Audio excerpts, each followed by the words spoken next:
Prostat vəz əməliyyatlarında pasientin həyat keyfiyyətinə və cərrahi əməliyyatın etibarlılığına təsir edən faktorlar.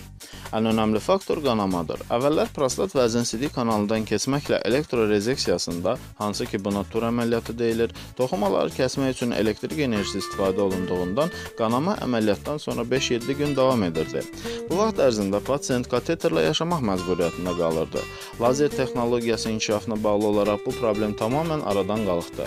Qanama olmamasına görə pasientin kateteri əməliyyat günü və ya bir gün sonra çıxardılır.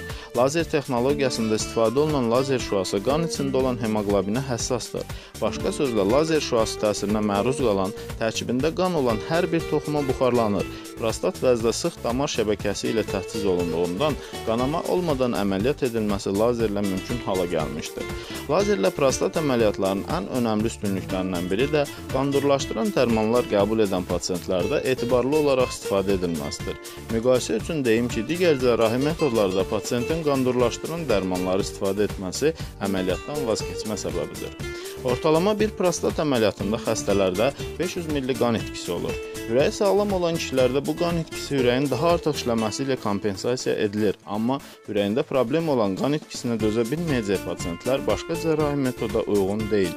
Lazer əməliyyatlarında bir damla qan olmur deyə qanama riskinə dözə bilməyəcək pasientlər ehtiyat edilmədən əməliyyat olunurlar. Hazırladı həkim uroloq Rauf Qazımov.